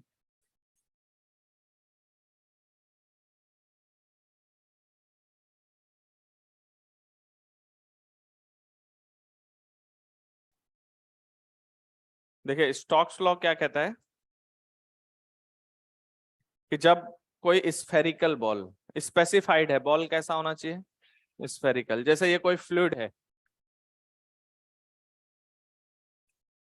ओके, ये बॉल है स्फेरिकल जिसका रेडियस r है, स्फेरिकल बॉल है, अगर इसकी वेलोसिटी v हो, किसी भी फ्लूइड से अगर ये v वेलोसिटी से ऐसे जा रहा है तो इसके ऊपर जो नेट विस्कस फोर्स का जो ड्रैग फोर्स एक्ट करता है उसकी वैल्यू इसने बताई हुई है। तो अगर इसकी वेलोसिटी v इस तरफ है तो इसके ऊपर ड्रैग फोर्स इधर लगेगा या विस्कस फोर्स इधर लगेगा, और इस ड्रैग फोर्स की वैल्यू डायरेक्ट बताई गई है, आप समझ सकते हैं।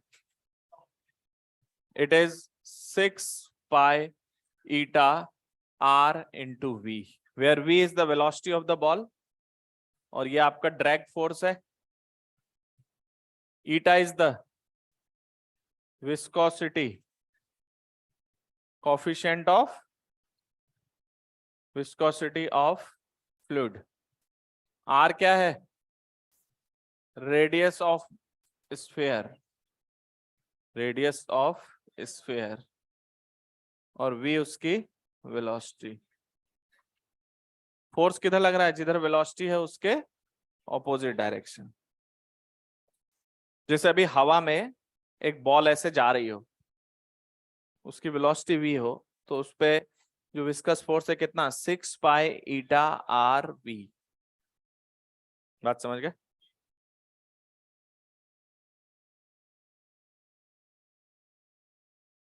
तो इसमें कोई किंतु परंतु नहीं लगाना है आपको, सीधा यूज करना है।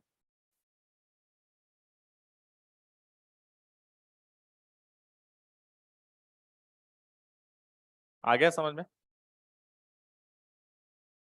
बस अब एक लाइन और, चैप्टर आपका खत्म हो जाएगा। और क्या चैप्टर थोड़ी था, कोई टॉपिक था विस्कोसिटी। चैप्टर तो पूरा फ्लूइड ही चल रहा है एक तरह से। फ्लूइड में surface tension, viscosity, fluid dynamics, fluid statics, वो सारा पार्ट था। चैप्टर आपका फ्लूइड है, ठीक है? बस 2 मिनट लगेगा, 2 मिनट, इससे ज्यादा नहीं। अब इसमें क्या होता है, जैसे आपसे क्वेश्चन में कहा जाएगा कि किसी फ्लूइड में आपने एक बॉल को छोड़ दिया। अब क्या होगा, जब आप उसमें छोड़ेंगे तो उस पर विस्कस फोर्स भी एक्ट करेगा, उस पर बाइंड फोर्स भी एक्ट करेगा, और उस पर उसका वेट भी एक्ट करेगा। और आपको पता है कि बाई चांस जो विस्कस फोर्स है वो वेलोसिटी के प्रोपोर्शनल है। तो अगर हम बात करें terminal velocity of a ball in a viscous liquid, terminal velocity of spherical ball in a fluid, आप इसको ऐसे भी समझ सकते हैं, जैसे आपने देखा होगा कि कोई रेन ड्रॉप्स आ रही हैं, तो रेन ड्रॉप्स की भी हम टर्मिनल वेलोसिटी आपसे पूछ लेते हैं। तो वहां पर mg विस्कस फोर्स और जो भी बाइंड फोर्स है उनको देखेंगे। तो सबसे पहली बात, ये आपके पास एक लिक्विड कॉलम दे दिया मैंने। लिक्विड कॉलम इसलिए ताकि आपको ध्यान रहे कि भाई क्या करना है।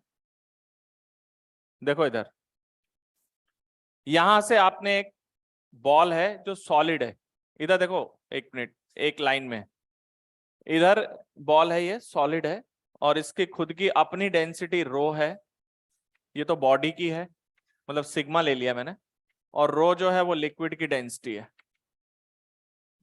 अभी इस पे नीचे फोर्स कितना है, mg, और ऊपर फोर्स कितना है, बाइंड फोर्स, वो है रो वी जी। अभी इसकी वेलोसिटी 0 है, अगर इसका वेट ज्यादा हुआ बाइंड फोर्स से तो ये नीचे जाएगा, और अगर बाइंड फोर्स ज्यादा हुआ वेट से तो ये ऊपर जाएगा। समझ आएगा? अच्छा, अभी ये मान रहे हैं कि हम m ज्यादा, मतलब mg ज्यादा है b से, तो ये नीचे एक्सेलरेट करेगा, जैसे ही नीचे एक्सेलरेट करेगा थोड़ा सा तो नीचे लगेगा mg। mg कितना है? Sigma vg। v उसका वॉल्यूम है, वॉल्यूम को मैं v0 लिख देता हूं।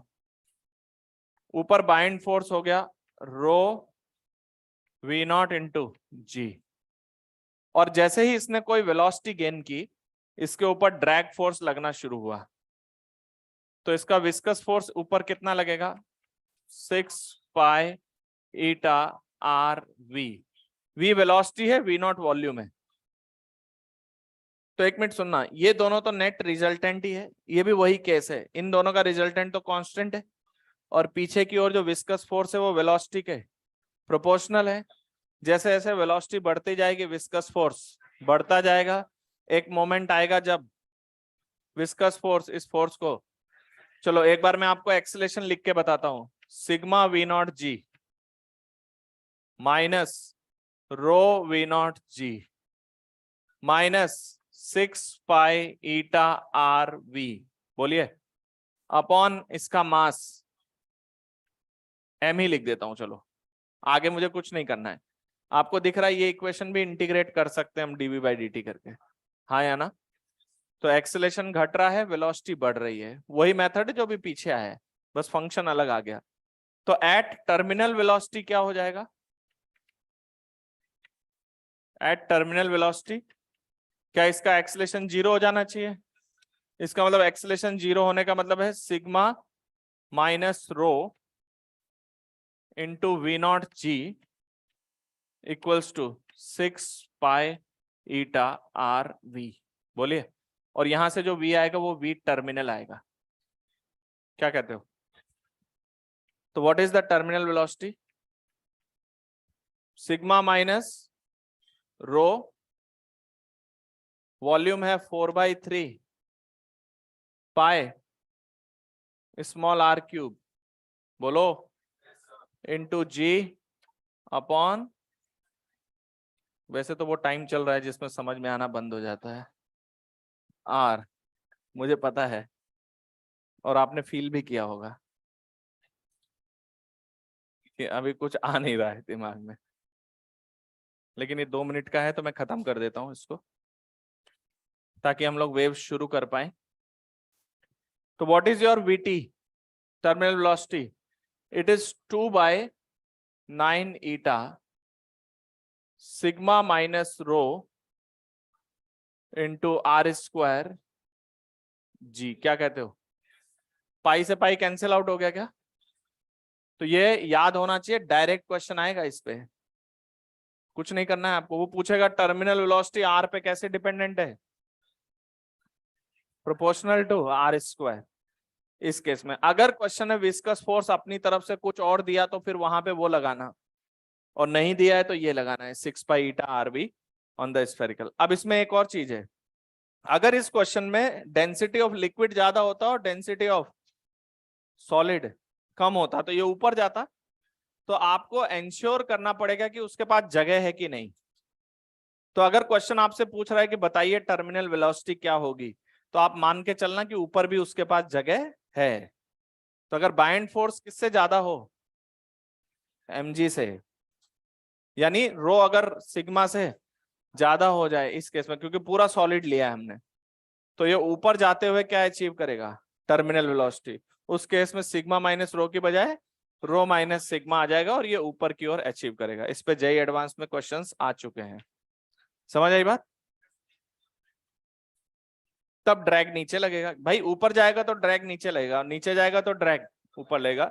तो इस पे डायरेक्ट क्वेश्चंस होते हैं, सिग्मा दिया है, रो दिया है, रिलेट करके आपको टर्मिनल वेलोसिटी निकालना है। तो ये कितना आ रहा है? 2/9 eta R square G sigma minus rho, ये आ जाएगा।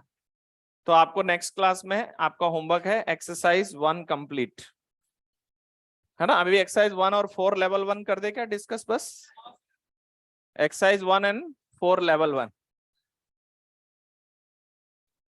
बेटा बताएंगे, घबराओ मत, घबराओ मत। अभी मैंने होमवर्क दिया है, अभी टाइम तो वैसे निकल चुका है। अभी नेक्स्ट क्लास में मैं एक क्वेश्चन भी कराऊंगा और एक रेनॉल्ड नंबर भी कराऊंगा, उसके बाद शुरू करेंगे। आप चिंता ना करें, मुझे आता है रेनॉल्ड नंबर भी, आपको लग रहा हो कि नहीं आता है। अभी एक क्वेश्चन भी आएगा, एक डिस्क घुमाऊंगा जमीन पे तो दिमाग घूमेगा आपका कि कैसे घूम रहा है वो क्वेश्चन नेक्स्ट क्लास में करेंगे। बाकी शीट आप आराम से कर सकते हैं। सरफेस टेंशन विस्कोसिटी उसमें मैं कुछ आपको मार्क करवाने के लिए शीट निकाल रहा हूँ, वरना एक्सरसाइज 1 कंप्लीट करना है, एक्सरसाइज 4 लेवल 1 कंप्लीट करके लाना है। बाकी पूरी थ्योरी आपको पढ़ाई गई है, आप उसमें टेंशन ना ले। क्वेश्चन टफ या इजी सब आप सॉल्व होंगे इससे। आपके कहाँ गए हैं ये वाला, इसमें आपको एक कुछ मार्क करना है। एक्सरसाइज 1 में क्वेश्चन नंबर 15, 16, 17, 18 इसमें एंगल ऑफ कांटेक्ट नहीं लिखा हुआ है, तो या तो ग्लास वाटर मिल जाए तो 0 कर दिया, अदरवाइज देना चाहिए, तो इस इन सब में लिख लो 15 से लेके 18 तक कांटेक्ट एंगल 0। एक्सरसाइज 1 15 से 18 तक कांटेक्ट एंगल 0 होना चाहिए। समझ आई बात? अब एक फैक्ट है जिसको कहीं कॉपी के ऊपर लिख लो कि टेम्परेचर बढ़ाने पर, लिखो टेम्परेचर इंक्रीज करने पर, टेम्परेचर जब इंक्रीज करता है तो लिक्विड की विस्कोसिटी कम होती है, मतलब कोफिशिएंट ऑफ विस्कोसिटी कम होता है लिक्विड का। समझ आई बात? थर्मल एजिटेशन की वजह से लिक्विड्स में कोफिशिएंट ऑफ विस्कोसिटी कम होता है, और गैसेस में लिखिए